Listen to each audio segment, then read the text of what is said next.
सरस्वती नमस्तुभ्यं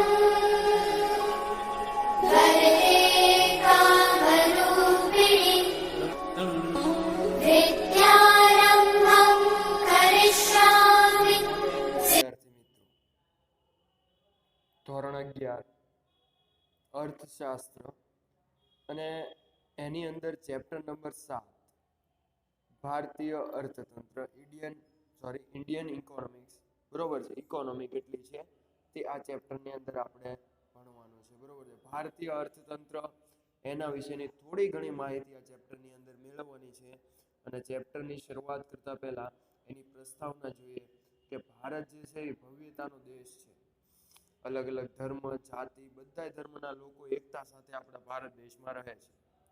વિશ્વમાં સૌથી મોટી જો લોકશાહી દેશ ધરાવતો હોય તો એ શાસન ધરાવતો હોય તો એ છે ભારત, બરોબર છે. શું છે તો કે આપણો ભારત દેશ જે છે એ સૌથી મોટી શાસન વ્યવસ્થા ધરાવે છે, જેમાં અલગ અલગ ધર્મના, અલગ અલગ ભાષાના, અલગ અલગ જાતિના લોકો શું છે વિવિધતાના એકતાના દર્શન જોવા મળે. વિવિધતામાં એકતા. આપણે ભારત દેશનું નામ મહાભારતના પુરાણમાં આદિ પર્વમાં થયેલા ઉલ્લેખ મુજબ કે રાજા દુષ્યંત અને રાણી શકુંતલાના પુત્ર રાજા ભરતના નામથી પાડવામાં આવ્યું છે અથવા તો રાખવામાં આવ્યું છે. અને ભારત દેશમાં ખેતી, ઉદ્યોગ અને વેપાર ત્રણ સક્ષમ હોવાના કારણે ધનવાન દેશ હતો, જેથી આપણે ભૂતકાળમાં જે છે સોને કી ચીડિયાના નામથી ઓળખાતો ભારત દેશ. અને ભારતની સમૃદ્ધિ અને આકર્ષાય, ભારતના પણ ઘણા બધા આક્રમણ થઈ, સમૃદ્ધિથી આકર્ષાય, કેમ કે આપણો દેશ સોને કી ચીડિયા કહેવાતો, એટલે ભારત દેશમાં આકર્ષણ ખૂબ હતું. એટલે આક્રમણો થયા, યુદ્ધો થયા અને ધન બધું શું થયા લૂંટી ધીરે ધીરે ભારત પર સત્તા થઈ અને હાંસલ કરી અંગ્રેજોએ, બરોબર છે.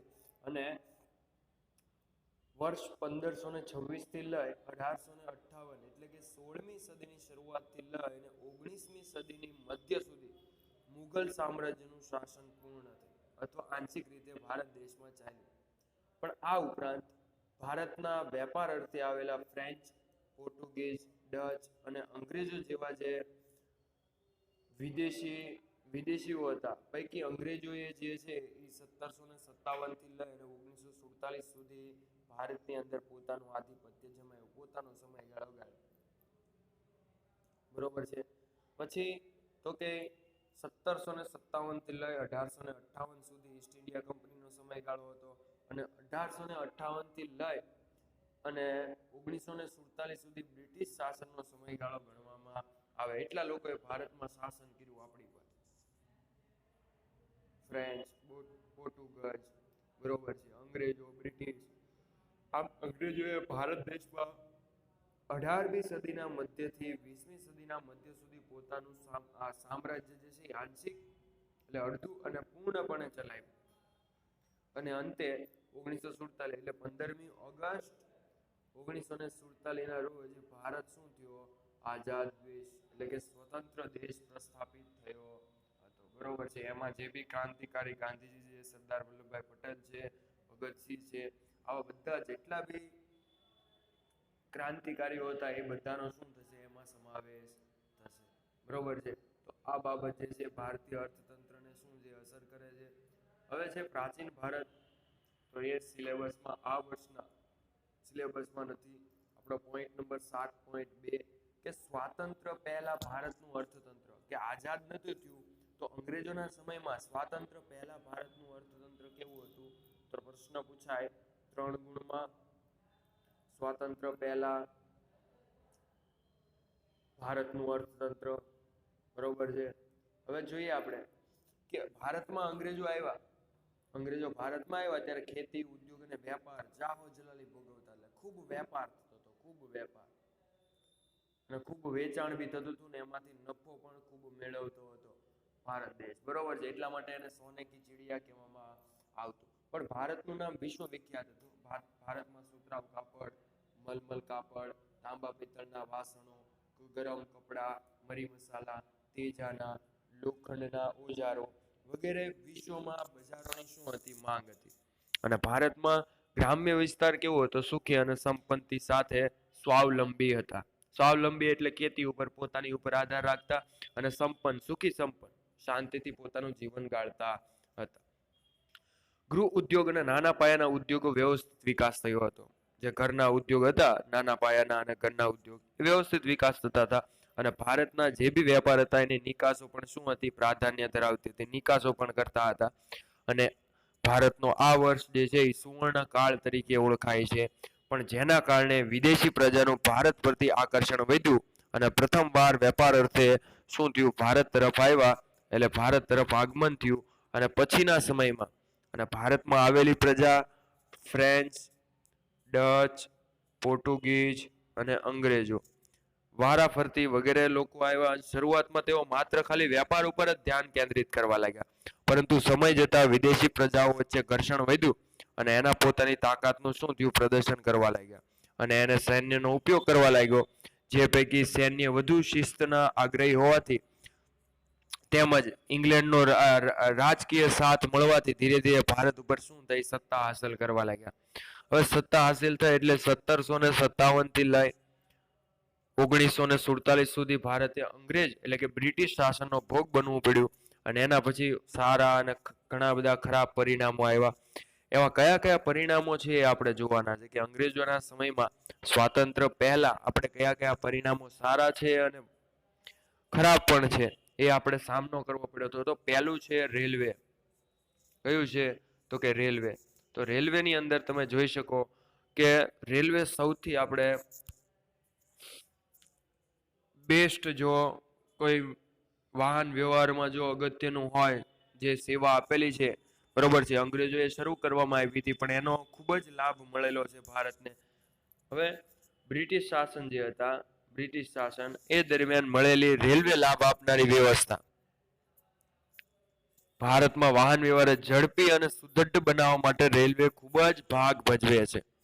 અને રેલવેની શરૂઆત 16મી એપ્રિલ 1853 ના રોજ બોરીબંદરથી લઈ અને આજનું સીએસટી થાણે પ્રથમ રૂટ દ્વારા શરૂ કરવામાં આવેલો હતો. પહેલેથી તમે ભણતા આવો છો કે 16મી એપ્રિલ 1853 ના રોજ રેલવે શરૂઆત થઈ પ્રથમ. ક્યાં? કોની વચ્ચે? તો કે બોરીબંદરથી લઈ અને થાણા સુધીનું. અને 1947 સુધીમાં 53,000 કિલોમીટર લાંબી હતી. અને 53,000 કિલોમીટર જે લાંબી હતી ને 68 લાખ પ્રવાસીઓ શું થયા? એનો ખાનગી જે વ્યવસ્થા હતી રેલવેની એનો લાભ મળી શક્યો. બરોબર છે. અને આજનું સીએસટી એટલે મહારાણા પ્રતાપ રેલવે પ્લેટફોર્મ જે છે એ તમે જોઈ શકો. બરોબર છે. એ રેલવે સ્ટેશન જે છે અંગ્રેજો દ્વારા તૈયાર કરવામાં આવેલું હતું. હાલ તો ઘણું બધું અપડેટ થઈ ગયું છે. સેકન્ડ છે માર્ગ પરિવહન. અંગ્રેજો ના શાસન દરમિયાન એટલે કે 1855માં જાહેર બાંધકામ એટલે પબ્લિક વેલફેર ડિસ્ટ્રીબ્યુશન જે આપણે કહેવામાં આવે છે, એ બધું જે જાહેર બાંધકામ ખાતા જે હતા એની રચના કરવામાં આવેલી હતી.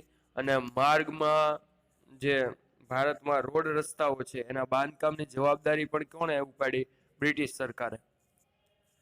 અને 19મી સદીના અંત સુધીમાં કુલ 2,78,420 કિલોમીટરના રસ્તા હતા.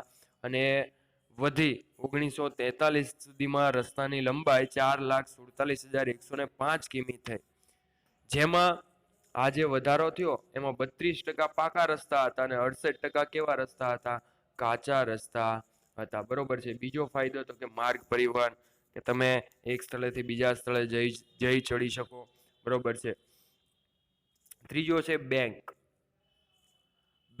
વર્ષ 1970માં ખાનગી ક્ષેત્રમાં બેંકની શરૂઆત થઈ. 1946 સુધીમાં 700 થી વધુ સંખ્યામાં વિકસી બેંકો.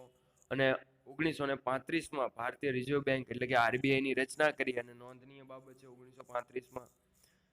એના પછી છે સામાજિક માળખું. બરોબર છે. કેવું સામાજિક માળખું? તો કે અંગ્રેજોએ શાસન દરમિયાન થયેલા અન્ય ગણનાપાત્ર કાર્યોમાં બાળકીને દૂધ પીતી કરવાનો રિવાજને નાબૂદ કરવામાં આવ્યો. પીઢારાનો નાશ એટલે રૂઢિગત જે પહેલેથી રૂઢિચુસ્ત જે લોકોનું હતું પરંપરા એ બધી નાશ કરવામાં આવ્યો. સતી પ્રથાનો રિવાજ રોકવામાં આવ્યો. આ બધી સાથ સહકારથી એ બધી શું થઈ ગણના પાત્ર હતી. એટલે એવું નથી કે અંગ્રેજો આવ્યા તો અમુક ખરાબ પરિણામો છે અને સામાજિક પરિબળો એ આપણે એક સારા પરિણામ પણ કહી શકો અને રેલવે પણ આપણું એક સારું પરિણામ આવી શકે. બરોબર છે. એના પછી જે ખેતી, તો કે ભાઈ અંગ્રેજોના દરમિયાન ભારતીય ખેડૂતો પાસેથી ઊંચા દરે લેવાતું જમીન મહેસૂલી છે, જમીનદારી પ્રથાને પ્રોત્સાહન છે, ખેડ હકને સુરક્ષા અને સલામતી ન આપવી વગેરે ખેડૂતોને ભારે શોષણ થતું હતું. અંગ્રેજો ભારત દેશમાં આવ્યા એટલે ખેડૂતોનું શોષણ થવાને અન્ય કોઈ બીજું કોઈ કારણ નહોતું. બસ જમીન મહેસૂલી ઉઘરાવવાની, જમીન પ્રોત્સાહન આપવાની, જમીનદારોને પ્રથા, બરોબર છે, ખેડે એની જમીન ઉપર કોઈ સલામતી નહીં, જેથી ભારતીય ખેડૂતો ગરીબ બન્યા અને કેટલાક તો ખેત મજૂર બની ગયા. કેમ કે ઊંચા વ્યાજ દરે વ્યાજ ચૂકવે તો પછી અન્ન ઉગાડીને વ્યાજ બધું ચૂકવવાનું રહે. ઘણી વખત તો જમીન પણ પોતાની જતી રહે. આ ઉપરાંત ખેતીઓ પોતાના સ્વાર્થ માટે ઉપયોગ શરૂ કરાવ્યો. અંગ્રેજોએ શું કર્યું? પોતાના સ્વાર્થ માટે કેટે શરૂ કરાયો ખેતી, જેના લીધે ખેડૂતોને ખૂબ જ નુકસાન થયું. અંતે બ્રિટિશ શાસનને કારણે ખેતી અને ખેડૂતો શું થઈ ગયા? પાયમાલ થઈ ગયા. પછી બ્રિટનમાં જે ઔદ્યોગિક ક્રાંતિ થઈ એ બાદ કાપડનું ઉદ્યોગમાં ગળીની જરૂરિયાતમાં વધારો થતા બ્રિટિશ સરકારે ગળીનું ઉત્પાદન અને નિકાસ વધે તેવા પ્રયત્નો કર્યા કે ભાઈ ભારત દેશમાં ગળીનું ઉત્પાદન થાય અને એની નિકાસ કરવામાં આવે તો ભાઈ બ્રિટિશ એમ્પાયરને ફાયદો થાય. બરોબર છે. પરંતુ ગળીનું ઉત્પાદન કરનારા ખેડૂતોને વાવેતર માટે ધિરાણ અપાતું ન હતું. જો પાક નિષ્ફળ થાય તો ધિરાણની ભરપાઈ ન કરી શકવાથી ખેડૂતો દેવાદાર બની જાય અને આમ ખેડૂતો જે છે ખેતી કરવામાં હાલ કેવા હતા? બેકાર હતા. કેમ કે એને કોઈ લોન આપે નહીં, ધિરાણ આપે નહીં, તો પછી જો પાક નિષ્ફળ જાય તો પછી પાકના રૂપિયા કેમાંથી ચૂકવી શકે? બરોબર છે. તો એક મહત્વનો પ્રશ્ન હતો. પછી છે મહેસૂલીનો દર. મહેસૂલી એટલે દર એટલે ટકાવારી, કેટલી મહેસૂલી ચૂકવવાની છે જમીનમાંથી. તો ઈસ્ટ ઇન્ડિયા કંપનીએ અલગ અલગ રાજાઓ પાસેથી મહેસૂલી ઉઘરાવવાની સત્તા મેળવીને ભારતના જમીન માલિકો પાસેથી ઊંચા દરે મહેસૂલી ઉઘરાવવાનો શું લીધો? પરવાનો મેળવ્યો. હવે અલગ અલગ જે બી રાજા હતા એ રાજા પાસેથી મહેસૂલી ઉઘરાવવાની એને સત્તા લઈ લીધી. કોણ લઈ લીધી? અંગ્રેજોએ. એટલે હવે ઊંચા દરે મહેસૂલી ઉઘરાવવાનો દર એને અપનાવ્યો. એટલે જે જમીનદારો પાસે અત્યાર સુધી હતો, એટલે કે એ જ્યારે સ્વતંત્ર નહોતું થયું ત્યાં સુધી જમીનદારો પાસે આ હક હતો મહેસૂલી ઉઘરાવવાનો, પણ બ્રિટિશ સરકાર દ્વારા ખેડૂતોની ખેતીની આવકનો અડધો ભાગ જેટલો ઊંચા દરે મહેસૂલી ઉઘરાવવાની નીતિ ઘડી. જેટલો પાક થાય પાકના અડધા ટકાથી વધારે મહેસૂલી ઉઘરાવવાની નીતિ ઘડી. આ ઉપરાંત મહેસૂલી ઉઘરાવા બ્રિટિશ સરકાર જુલમી હતી. જુલમી એટલે દંડ કરતી, મિલકત જપ્તે કરતી, ખેડાણને હેતુથી આપેલી જે લોન જમીન હતી એ પાછી લઈ લેતી. આવા મનસ્વી નિર્ણયોથી ભારત જે છે એ ખેતીને વારવાર નુકસાન થતું હતું. કેમ કે જમીન જે છે એમાં જે બી પાક કે અન્ન કે ઉગાડવામાં આવે છે તો એમાં જે વિરોધ થતો તો એના માટે અંગ્રેજો એની જમીન ઉપર પાછી લઈ લેતા, એમાંથી દંડ વસૂલ કરતા, મિલકત ઘણી વખત જપ્તે પણ કરી લેતા. બરોબર છે. પછી છે સાતમું, કરવેરાનો ઊંચો દર. તો આપણને ખ્યાલ છે કે બ્રિટિશ શાસન દરમિયાન કરવેરાની આવક અંગે દાદા નવરોજીની ગણતરી જે છે એ મુજબ 1876માં ઊંચી આવક વાળા બ્રિટનમાં કરવેરા દ્વારા રાષ્ટ્રીય આવકનો 8% જેટલો હિસ્સો આપતા હતા. ઊંચી આવક વાળા જે હતા બ્રિટિશ એ કરવેરાના રાષ્ટ્રીય આવકમાં 8% જેટલો હિસ્સો ધરાવતા હતા. અને જ્યારે બ્રિટિશ સરકાર ભારતમાં નીચી આવક વાળા પાસેથી 15% જેટલો હિસ્સો કરવેરા રૂપી ઉઘરાવતા હતા. આપણા દેશની અંદર કે જેની ઊંચી આવક છે એની પાસે 8% અને જેની પાસે ઓછી આવક છે એની પાસે 15% કરવેરો ઉઘરાવતા હતા. દાખલા તરીકે મીઠા પરનો કરવેરો, જે આપણે મીઠાના કાનૂનનો ભંગ કર્યો એના માટેનું. તો ભારતમાં મીઠું દરિયાકાંઠે અને રણ પ્રદેશમાં સરળતાથી મળતું હતું. તો તેમ છતાં બ્રિટિશ સરકારે ઇંગ્લેન્ડથી જહાજો દ્વારા મીઠું ભારતમાં લાવતી હતી અને ભારતમાં વેચતા હતા. અને જ્યારે પાકેલા મીઠા ઉપર ભારતની અંદર જ્યારે પાકેલું મીઠું હતું એ ઊંચો કરવેરો લેવામાં આવતો કે એના તરફી ઊંચો કરવેરો લે એટલે ભારતની અંદર ઊંચું એની કિંમત જાય મીઠાની ઊંચી કિંમત જાય એટલે એને ફરજિયાત પ્રમાણે ઊંચા કિંમતે મીઠું વેચવું પડે. પણ એના કરતાં જે બ્રિટિશમાંથી લાવેલું મીઠું હતું એ ઓછા દરના કારણે કિંમત ઓછી હતી. એટલે એક તરફ બ્રિટિશ શાસનને કરવેરાની આવક થાય, બીજી તરફ ભારતીય મીઠું મોંઘું બને અને ઓછું વેચાય અને એને પોતાના મીઠાનો લાભ થાય. એટલે આથી ગાંધીજીએ શું કરેલું છે, સવિનય મીઠાનો સત્યાગ્રહ કરેલો છે, દાંડી કૂચ તરીકે ઓળખાય. હવે જકાતની અલગ અલગ દર. હવે વસ્તુ ઉપર જે બી નિકાસ કે આયાત ઉપર જે કરવેરો નાખવામાં આવે તેને જકાત કહેવાય. ટૂંકમાં સવાલ પૂછાય, આયાત અને નિકાસમાં થતી જે વસ્તુ ઉપર કરવેરા નાખવામાં આવે એને જકાત તરીકે ઓળખવામાં આવે. અને ઈસ્ટ ઇન્ડિયા કંપનીએ મુગલ બાદશાહ પાસેથી 1716માં એટલે કે સનદ પરવાનગી લીધી કે ભાઈ પ્રદેશ પૂરતી જકાતોની માફી મેળવવી જોઈએ. બાદશાહ પાસેથી પરવાનગી લીધી કે આ પ્રદેશ પૂરતી એટલે જે પ્રદેશમાં જે હતા એની જકાતો માફ કરવી જોઈએ. તેનાથી વિરુદ્ધ ભારતીય વેપારીઓ વિવિધ પ્રદેશની જકાત ભરવી પડતી હતી. એ જ્યાં રહેતા હતા ને જ્યાં વસ્તુ વેચતા હતા એની જકાત નહીં ચૂકવવાની, પણ બહાર જ્યારે વસ્તુ લઈ જાય તો એની જકાત ચૂકવવાની. દાખલા તરીકે ભારતના સુતરાઉ કાપડની નિકાસ પર 15% જકાત અને બ્રિટનથી આવતા સુતરાઉ કાપડમાં માત્ર 2.5% જકાત નાખવામાં આવતી. ઘણો બધો ડિફરન્સ. ભારતમાં સુતરાઉ કાપડની નિકાસ થાય તો 15% જકાત કે જે બ્રિટિશ સરકારને મળે, અને બ્રિટિશથી જે આવે છે તો ભારતને ખાલી 2.5% જકાત મળે. આ ભેદભાવ ભરી જકાત નીતિએ ભારતના સુતરાઉ કાપડના ઉદ્યોગોને બરબાદ કરી નાખ્યો અને આ સમગ્ર ઉદ્યોગોને પડતી કરી. ઉદ્યોગ નીતિ.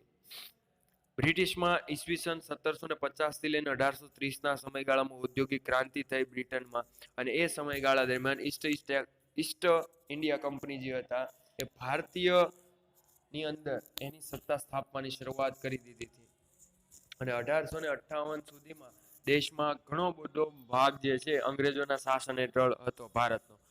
જેથી બ્રિટિશ શાસન હેઠળના ભારતીય વિસ્તારોમાં બ્રિટિશ સરકારે બ્રિટિશની ઉત્પાદિત વસ્તુને વધુ ને વધુ વેચાય તેવી નીતિ અપનાવી હતી. જેથી ભારતીય ઉદ્યોગો સાહસિકો નિરુત્સાહી બન્યા કે જેના લીધે એના વિકાસનો માર્ગ આગળ વધવાને લીધે એને શું થયું, નુકસાન થયું, પડતી થઈ. જેથી ભારતીય ઉદ્યોગો પડી ભાંગ્યા, કારણે શ્રમિકો બેકાર બન્યા, જેથી ફરી ખેતી તરફ વળવાના કારણભૂત બની ગયા. અને ફરીથી ખેતી તરફ વળ્યા અને ખેતી ઉપર કોઈ પણ શ્રમિકોનું ખેતી ઉપર પણ ભારણ શું થયું, વધવા લાગ્યું. કેમ કે જ્યાં 10 કારીગરની જરૂર હતી મજૂરની, ત્યાં 20 મજૂર વર્ગ કામ કરતો હોય તો એને કોઈ પણ પ્રકારની આવક પ્રાપ્ત થાય નહીં. હવે છે આર્થિક શોષણ. તો એ વાત પણ અલગ છે કે બ્રિટિશ અર્થતંત્રને સુદૃઢ કરવાના આશયથી ઈસ્ટ ઇન્ડિયા કંપની અને બ્રિટિશ સરકારે એવા વ્યૂહરચના અપનાવી કે માત્ર કોને લાભ થાય, બ્રિટિશ અર્થતંત્રને જ લાભ થાય. એવા નિયમો બનાવ્યા કે સરકારને, બ્રિટિશ સરકારને લાભ થવો જોઈએ. તેઓએ ખાસ કરીને એવી વેપાર નીતિ અપનાવી હતી જેના દ્વારા ભારતીય સાધનોનો વધુમાં વધુ ઉપયોગ અને બ્રિટિશનો ઉદ્યોગનો વિકાસ થાય. ભારતના સાધનોનો ઉપયોગ કરવાનો અને બ્રિટનના ઉદ્યોગોનો વિકાસ થાય. આ ઉપરાંત તેને ખેડ નીતિ, ઔદ્યોગિક નીતિ પણ બ્રિટિશ સરકારને વિકાસને પ્રોત્સાહકરૂપ હતી. અને ભારતમાં જે બ્રિટિશ ઉદ્યોગોને જરૂરી કાચો માલ મળી રહે એ હેતુ માટે ભારતીય ખેતીનું વેપારીકરણ કરવામાં આવ્યું. કે જે બી ખેતી ઉગે એ બધું ક્યાં જાય, ઉદ્યોગમાં જાય, જેથી બ્રિટિશ અર્થતંત્રને અનુકૂળ વસ્તુઓ અને સેવાઓ મળી રહી. 11મું છે હસ્તકલા કારીગરીનું શોષણ. તો જે વિવિધ હસ્તકલાનું જે વેચાણ દ્વારા ઈસ્ટ ઇન્ડિયા કંપની ભારે આવક ઊભી કરવાની ઈચ્છતા હતા, જે તેણે આંતરિક વેપારમાં ઇજારાનો લાભ લઈ હસ્તકલાના કારીગર પાસેથી બજાર કિંમત કરતા 15 થી 40% ઓછી કિંમતે ખરીદી લે. જે બજાર કિંમત કરતા 15 થી 40% ઓછી કિંમતે ખરીદી લે અને એ પછી કારીગરો પાસેથી વસ્તુના નીચા ભાવે આપવા આનાકાની કરતા હોય તો એ અંગ્રેજો શારીરિક જુલમ કરવામાં આવે. તો બજાર કિંમત 70 રૂપિયા હોય તો એ કેટલા 50 થી 40 રૂપિયામાં ખરીદી જાય છે અને પછી પાછા બજારમાં આનાથી ડબલ ભાવ વેચે. એટલે આ જે હસ્તકલા કારીગરી શોષણ જે છે એક પ્રકારનું શું બન્યું, તો કે હસ્તકલા કારીગરોનું શોષણ. પછી છે મૂડી રોકાણ પ્રવાહ. તો કે બ્રિટિશ શાસન દ્વારા ભારતની અને બ્રિટનની જે મૂડીનું રોકાણ કરવામાં આવ્યું તેની દિશા બ્રિટન તરફી અને ભારત વિરોધી રાખવામાં આવી. એટલે કે આ મૂડી રોકાણથી ભારત પર અંગ્રેજોનું સામ્રાજ્ય કાયમ રહે અને બ્રિટિશ અર્થતંત્રને તેનો સઘળો લાભ મળે તેવું પ્રયોજન કરવામાં આવ્યું. એક્ઝામ્પલ તરીકે તમે જુઓ તો બ્રિટન ભારત વિરોધી રાખવામાં આવ્યા કે જેના લીધે જે બી મૂડી રોકાણ થાય એ બધું ભારત ઉપર ઢોળવામાં આવે. રેલવે, રસ્તા પાછળ જે બી જંગી મૂડીરોકાણ થયું એ બધું ભારતને ભોગવવું પડ્યું.